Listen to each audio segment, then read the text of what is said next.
Bonjour et bienvenue dans Game Center. Aujourd'hui un numéro très spécial sur la série des Mushi Hime-sama, un grand classique de l'éditeur Cave sorti en 2004 et qui s'est vu doté de nombreuses suites en arcade mais également d'adaptations sur console et même téléphone portable. Voici donc un petit tour d'horizon des jeux Mushi Hime-sama ainsi que des produits dérivés qui l'ont accompagné.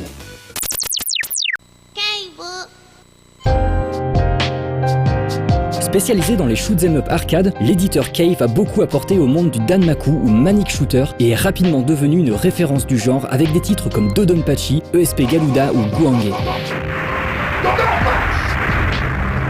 En 2004, Cave inaugure son nouveau système, le Cave SH3, avec le titre Mushi Hime-sama, premier épisode d'une série qui verra de nombreuses suites et produits dérivés.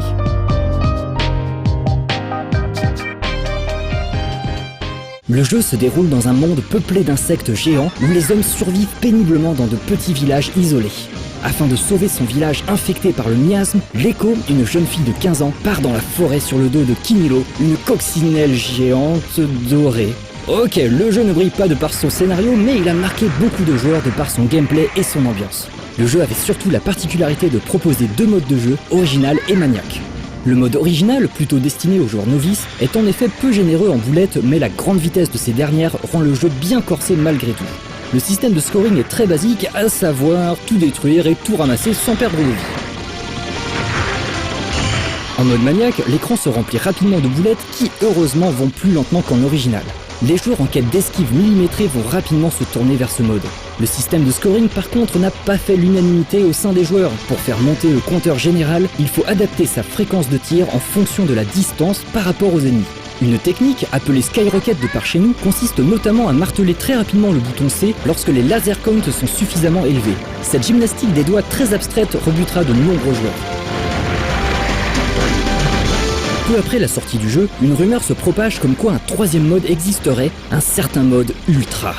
Ce mode bonus à la difficulté dantesque se débloque en fait à partir d'un certain nombre de one credits sur chaque PCB. Dans le menu de sélection, un écran rouge de mise en garde demande si le joueur est prêt à mourir en quelques secondes. Et c'est à peine exagéré, les boulettes sont très rapides et les patterns sont extrêmement complexes et touffus. On comprend vite pourquoi le masque de collision du personnage était si petit. Ce mode était entre autres un moyen pour les développeurs de tester les possibilités offertes par leur nouveau système. Et on peut dire qu'ils n'y sont pas allés de main morte.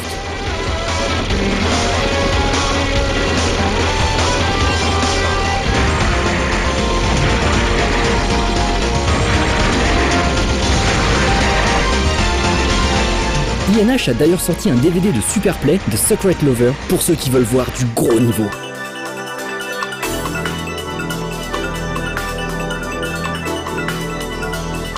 Mushi Hime-sama a rencontré un grand succès et c'est sans grande surprise qu'une suite voit le jour en 2005. Cependant, il ne s'agit non pas d'un shoot'em up, mais d'un puzzle game. Intitulé Mushi Hime-tama, ce jeu reprend le même concept que Wopoko, un autre puzzle game de Cave sorti en 1998. Leiko doit cette fois libérer un gentil insecte prisonnier. Pour cela, il faut réunir les boules de même couleur afin de les faire disparaître et dégager la voie. Le joueur projette les boules dans la scène à la manière d'un flipper. Pas besoin de boutons, un simple stick suffit. Mushi Hime-tama apporte beaucoup de nouveaux éléments par rapport à son prédécesseur. Les counter-hits, les just fit, les boss, les chemins alternatifs, mais aussi et surtout les animations supra kawaii de Leiko-chan. Les fans de Leiko sont carrément aux anges et ne peuvent s'empêcher de chanter avec elle sur le karaoké de l'écran titre.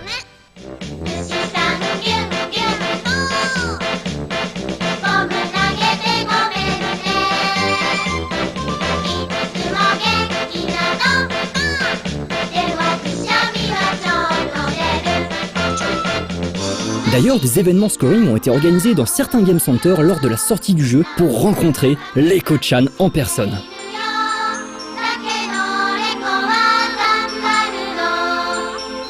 Il faut attendre l'année suivante pour voir arriver le deuxième shoot'em up de la série, Mushi Hime-sama Futali. Cette fois, deux personnages sont jouables, Leiko et un jeune garçon nommé Palm, ce qui explique le titre du jeu. Mais le jeu va rapidement laisser un goût amer dans la bouche des joueurs. Déjà, les environnements sont très contrastés, peut-être trop même. On traverse une contrée remplie de dinosaures, puis une banquise pleine de méduses et de homards, pour finir dans un village peuplé de dragons chinois. Bien que le jeu soit très beau, on perd un peu la cohérence de l'univers du premier Mushihime-sama. Mais ce n'est pas cela qui dérange le plus. De nombreux petits désagréments laissent à penser que le jeu a été sorti un peu à la va-vite. Le mode original est d'une difficulté bien trop élevée, avec un boss 4 ignoble, seulement 2 bombes dans tout le jeu et une vie très dure à prendre dans le tout dernier stage. De plus, certains ennemis sont de véritables plaies à abattre selon le personnage choisi.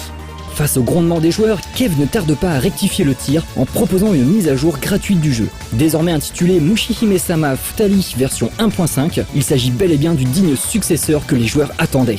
De nombreux rééquilibrages ont été effectués et le jeu devient d'un seul coup beaucoup plus agréable.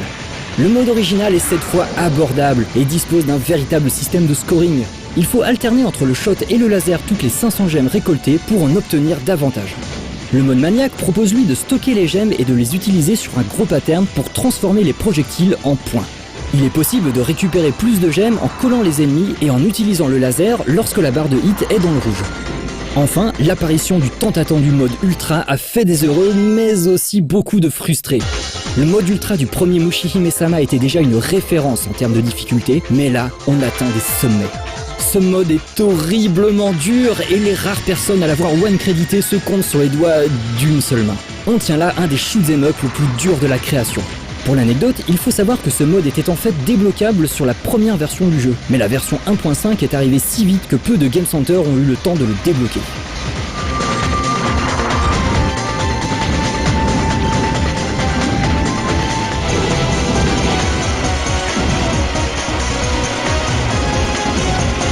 Face au succès grandissant de la série, Kev décide de sortir en 2007 une version Black Label du Mushihime-sama Futari. Il s'agit d'une PCB tirée à 150 exemplaires et qui met l'accent sur le scoring. Outre une palette de couleurs un peu différente et des petits ajustements à droite à gauche, c'est bien au niveau du scoring que la différence se fait. Le mode original est beaucoup plus nerveux, avec un ROM qui augmente la vitesse des boulettes ennemies de façon vertigineuse. Un petit son avertit le joueur quand il doit changer de type de tir et aide à rester concentré sur l'action intense.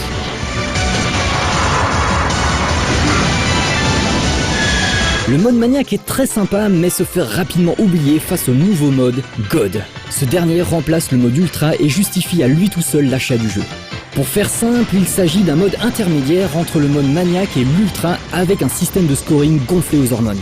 On peut désormais stocker jusqu'à 30 000 gemmes et la difficulté, bien qu'élevée, est très bien ajustée. C'est avec un plaisir non contenu que l'on met le hardware à genoux en faisant des compteurs à 30 000, faisant disparaître toutes les indications de l'écran.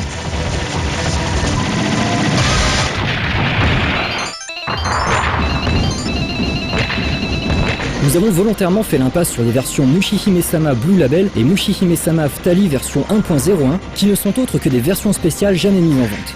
On pouvait uniquement y jouer lors de certaines Kev Matsuri, ces événements organisés par Kev où l'on peut acheter des goodies de ses jeux préférés. Les fans hardcore de l'Echo se sont d'ailleurs tous rués sur son magnifique Dakimakura lors de l'édition 2009. Plus sérieusement, Kev a créé la surprise en 2011 en ressortant une version spéciale du premier Mushihime-sama pour le marché des particuliers. Ce Mushihime-sama Matsuri version 1.5, livré dans une magnifique boîte illustrée, apporte quelques suppléments au jeu original. Le principal est sans conteste la possibilité de commencer une partie en puissance max avec un système d'autobombe qui consomme toutes les bombes en stock en cas de collision malencontreuse. La vitesse des tirs est alors augmentée pour compenser un peu, mais le jeu reste globalement plus abordable. Même le mode ultra se laisse jouer avec cette configuration, c'est pour dire. Le nombre d'ennemis a été revu à la hausse et le système de scoring a complètement changé. Adieu le skyrocket et ses histoires de fréquence de tir, on revient ici à un système beaucoup plus basique de compteur qui augmente plus vite en collant les ennemis. Cette version est vraiment très agréable à jouer mais son prix prohibitif refroidira les plus motivés. A ce propos, notons que les PCB des différents Mushihime-sama sont malheureusement relativement chers. Pour ceux qui veulent profiter de ces jeux sans se ruiner, de nombreux portages consoles de qualité ont vu le jour.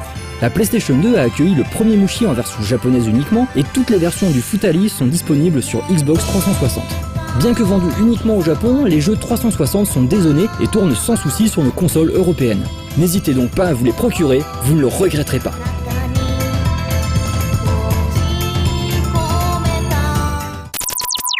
Voilà, un grand merci à SGN qui nous a beaucoup aidé pour cette émission. Vous l'aurez compris, je ne peux que vous conseiller cette magnifique série, que vous soyez amateur ou non de shoot'em up.